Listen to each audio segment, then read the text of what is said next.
সমূহ সংবাদ মাধ্যমৰ ব্যক্তিসকল আছে তেখেতলোকে আমাক যথেষ্টখিনি সহায় সহযোগিতা আগবঢ়াইছে। আপোনালোকৰ এই বহুমূলীয়া সময়কণ আমাক দি এইখিনি সহযোগিতা আগবঢ়োৱাৰ কাৰণে আপোনালোক সংবাদ মাধ্যম সকলোজন সংবাদ মাধ্যমলৈ আমি আমাৰ তৰফৰ পৰা আন্তৰিক ধন্যবাদ জ্ঞাপন কৰিছোঁ। ধন্যবাদ। আজি যেটো কাৰ্যসূচী ল'বলগীয়া আছিলে সেইটো কি কাৰণে স্থগিত কৰা?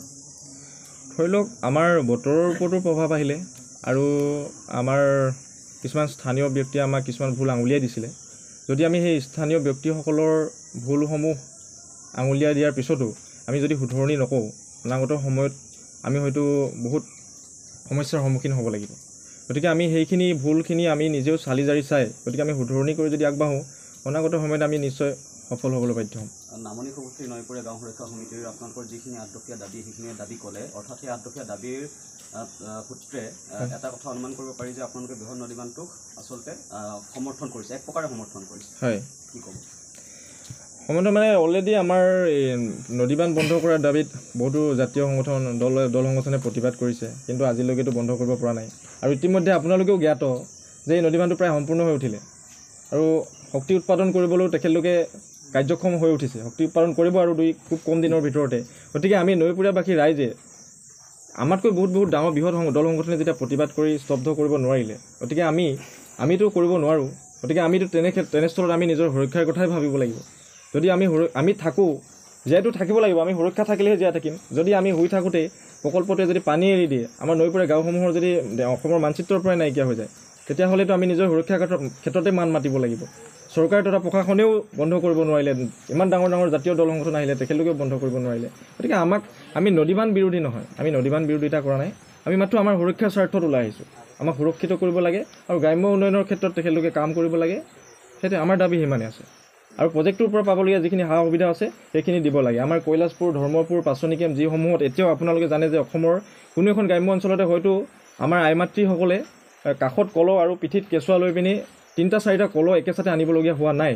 কিন্তু আমাৰ এই প্ৰজেক্টটোৰ ওচৰতে 2-3 কিলোমিটাৰ দূৰত্বত সেই মানুহখিনিয়ে যিটো জীয়াতু ভুগিবলগীয়া হৈছে, পানীৰ যিটো জ্বলন্ত সমস্যা, সেই সমস্যাটো জেমৰ আঁচনিও ঢুকি পোৱা নাই। জেমৰ আঁচনি আছে কিন্তু পানী নোলায়। এতিয়া আমি সেইকাৰণে যদি এতিয়াই পানী নোলায় সেইসমূহ গাঁৱত, তেতিয়াহ'লে যেতিয়া প্ৰকল্পটো সম্পূৰ্ণ হৈ উঠিব তেতিয়াহ'লে আৰু পানীত প্ৰভাৱিত হ'ব, আমাৰ পানীৰ অসুবিধাটো বাঢ়ি যাব। সেইকাৰণে আমি পাইপলাইনৰ জৰিয়তে স্থায়ী সমাধান কৰিবলৈ আমি বিভাগীয় কৰ্তৃপক্ষক স্মাৰকপত্ৰত উল্লেখ কৰিছোঁ। যদি আমাৰ সেইখিনি সমস্যা সমাধান কৰি দিয়ে, আমি জনাব খোজা নাই কোনো কাৰণতে। আমি প্ৰত্যেকজন নৈপৰীয়াবাসী ৰাইজে কৈছোঁ যে আমি দেশৰ সৰ্বাত্মক উন্নয়নৰ স্বাৰ্থত কেতিয়াও আমি নদীবান্ধ বিৰোধ কৰা নাই। গতিকে আমি বৰ্তমানেও নকওঁ যে আমি বিৰোধ কৰিম। গতিকে আমাক সুৰক্ষা লাগে, সুৰক্ষাৰ স্বাৰ্থত তেখেতলোকে আমাৰ যদি সুৰক্ষাখিনি প্ৰদান কৰে, আমাৰ যিখিনি পাবলগীয়া ন্যায্য প্ৰাপ্তি আছে, ন্যায্য প্ৰাপ্তিৰ দাবীখিনি যদি তেখেতলোকে মানি লয়, আমি যি প্ৰতিবাদী কাৰ্যসূচী অনাগত সময়ত ল'ম বা যি ধৰণৰ কাৰ্যসূচী হাতত ল'ম, তাৰ পৰা আমি বিৰত থাকিবলৈ বাধ্য হ'ম। যদিহে তেখেতলোকে আমাৰ যিসমূহ দাবী আছে মানি নলয়, তেতিয়াহ'লে অনাগত সময়ত আমি কমিটিয়ে সিদ্ধান্ত কৰি যি কাৰ্যসূচী ল'বলগীয়া হয় আমি কমিটিখনে ল'ম। তাৰ বাবে আমি জগৰীয়া নহয়। আৰু ওলাই আহিব কোনো দল সংগঠন বুলি নহয়, প্ৰত্যেকজন নৈপৰীয়াবাসী ৰাইজ ওলাই আহিব। কোনো দল সংগঠনৰ ক্ষেত্ৰত নহয়, তেখেতলোকে প্ৰত্যেকজন নৈপৰীয়াবাসী ৰাইজ হিচাপে ওলাই আহিব। তেখেতলোকৰ গাঁওসমূহ সুৰক্ষা কৰাৰ স্বাৰ্থত, তেখেতলোকৰ ভেটি মাটি সুৰক্ষা কৰাৰ স্বাৰ্থত ওলাই আহিব। ইয়াত কোনো ৰাজনীতি বা দল সংগঠন নহয়, প্ৰত্যেকজন ৰাইজ ওলাই আহিব, প্ৰত্যেকজন সচেতন নাগৰিক ওলাই আহিব নিজৰ গাঁওসমূহ সুৰক্ষা কৰাৰ তাৰিখে। অৰ্থাৎ আমি এটা বিশাল কাৰ্যসূচী হাতত লৈছিলোঁ, পদযাত্ৰাৰ জৰিয়তে স্মাৰক পত্ৰ প্ৰদান কাৰ্যসূচী হাতত লোৱা হৈছিলে। আমি যোৱাকালি এখন ৰাজহুৱা সভাৰ জৰিয়তে এই কাৰ্যসূচী স্থগিত ৰখাৰ সিদ্ধান্ত গ্ৰহণ কৰিছিলোঁ। তাত আমাৰ সচেতন ব্যক্তিসকলৰ দিহা পৰামৰ্শ আৰু আমাৰ বুদ্ধিজীৱীসকলৰ দিহা পৰামৰ্শ ৰাখি আমি আৰু বতৰৰ ওপৰতো লক্ষ্য ৰাখি আমি কাৰ্যসূচী আজি স্থগিত ৰাখিছোঁ। অনাগত সময়ত আমি কাৰ্যসূচী পুনৰ আগুৱাই যাবলৈ আগবাঢ়ি আহিম আৰু এই ক্ষেত্ৰত সকলো নৈপৰীয়াবাসী ৰাইজৰ সহায় সহযোগিতাৰ প্ৰয়োজন হ'ব। আমাৰ মূল 8 দফীয়া দাবীৰে আমি এখন স্মাৰকপত্ৰ প্ৰদান কাৰ্যসূচী হাতত লৈছিলোঁ। আমাৰ প্ৰথম কাৰ্যসূচী আছিলে, আমাৰ যিটো দাবী আছিলে সেই দাবীটো হৈছে নৈপৰীয়া গাঁওসমূহৰ সুৰক্ষাৰ স্বাৰ্থত নদীখনৰ দুয়োপাৰে অধিক শক্তিশালী পকী দেৱাল নিৰ্মাণ কৰিব লাগিব।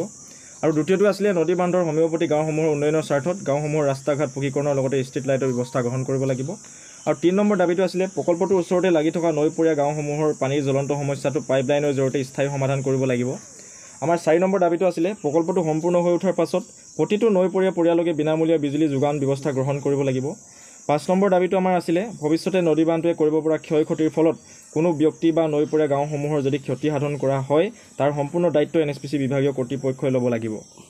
আৰু 6 নম্বৰ দাবীটো আছিলে প্ৰকল্পটো সম্পূৰ্ণ হৈ উঠাৰ পাছত চোৱা চিতাৰ নামত প্ৰয়োজনীয় 100% শ্ৰমিক সম্পূৰ্ণ থলুৱা আৰু নৈপৰীয়া যুৱক নিয়োজিত কৰিব লাগিব। আবাৰ 7 নম্বৰ দাবীটো আছিলে আমাৰ স্বাস্থ্যজনিত আৰু শিক্ষাজনিত আমাৰ যিসমূহ এফেক্টেড এৰিয়া আছে এফেক্টেড এৰিয়াসমূহত স্বাস্থ্য আৰু শিক্ষা ব্যৱস্থাটো NSPC বিভাগীয় কৰ্তৃপক্ষৰ ফলত হ'ব মানে বিনামূলীয়া কৰিব লাগে আৰু বয়োজ্যেষ্ঠসকলৰ নামত তেখেতলোকে যিটো স্বাস্থ্যজনিত সুবিধা পাব লাগে সেইখিনি তেখেতলোকে দিব লাগে। আৰু আমাৰ 8 নম্বৰ দাবীটো আছিলে আমাৰ এই NSPC যিসমূহ যিটো এৰিয়া আছে সেই এৰিয়াটো উন্নয়নৰ স্বাৰ্থত এখন যদি আমি ৱাটাৰ পাৰ্ক বা উন্নয়নমূলক আঁচনিৰ জৰিয়তে আমাৰ ৱাটাৰ পাৰ্ক নিৰ্মাণ কৰা হয় তেতিয়া তাত আমাৰ বহুতো নিবনুৱা তাত সংস্থাপন পাব।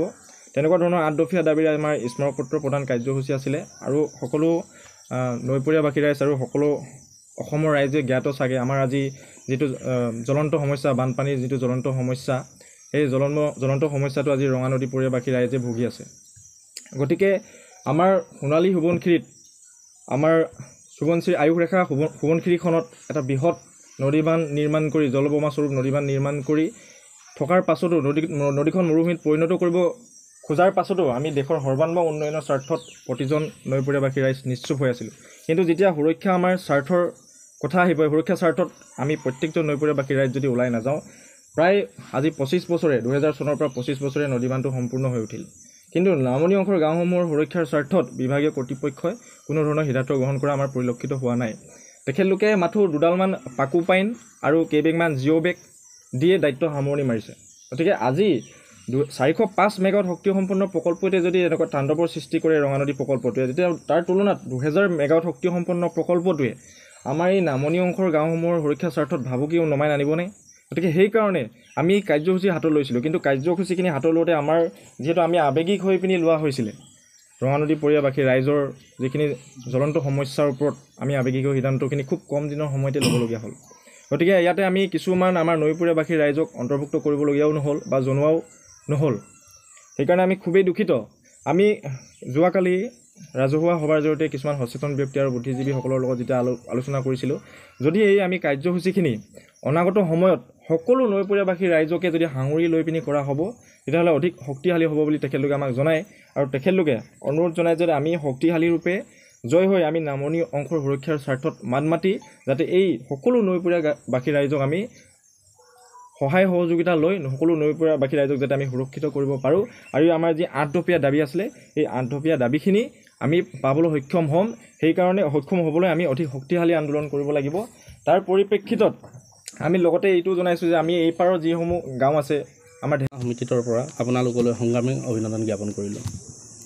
আপোনাক অলৰেডি আমাৰ সাধাৰণ সম্পাদকে সকলোখিনি বুজাই ক'লে আমি 8 দফীয়া এটা কাৰ্যসূচীৰে আজিৰ দিনটোত আমি শান্তিমূলক পদযাত্ৰাৰ জৰিয়তে NSPC কৰ্তৃপক্ষক এখন স্মাৰকপত্ৰ প্ৰদান কৰাৰ কাৰ্যসূচী লৈছিলোঁ। যিটো কাৰ্যসূচী আমি বিশেষ কাৰণ কিছুমানত স্থগিত ৰাখিবলগীয়া হ'ল কিন্তু পৰৱৰ্তী অতি কম সময়ৰ ভিতৰতে আমাৰ কাৰ্যসূচীখিনি আমি সফলমণ্ডিত কৰিম বুলি আশা ৰাখিছোঁ আৰু ৰাইজৰ সম্পূৰ্ণ সহযোগিতা লাগিব আৰু সেইকাৰণে আমি বহুত কম দিনৰ ভিতৰতে এখন ৰাজহুৱা সভা পাতিম তাত আমাৰ যিখিনি আমাৰ গাঁও থাকি গ'ল যিখিনি গাঁও আমাৰ থাকি গ'ল সেই গাঁৱলৈ সকলোকে নিমন্ত্ৰণ জনোৱা হ'ব আৰু সকলোৱে ৰাইজ উপস্থিত হৈ আমাক বাকী পৰ্যায়ৰ কামখিনি কাৰ্যসূচীখিনি হাতত লোৱাত সহায় কৰিব বুলি আশা ৰাখিম।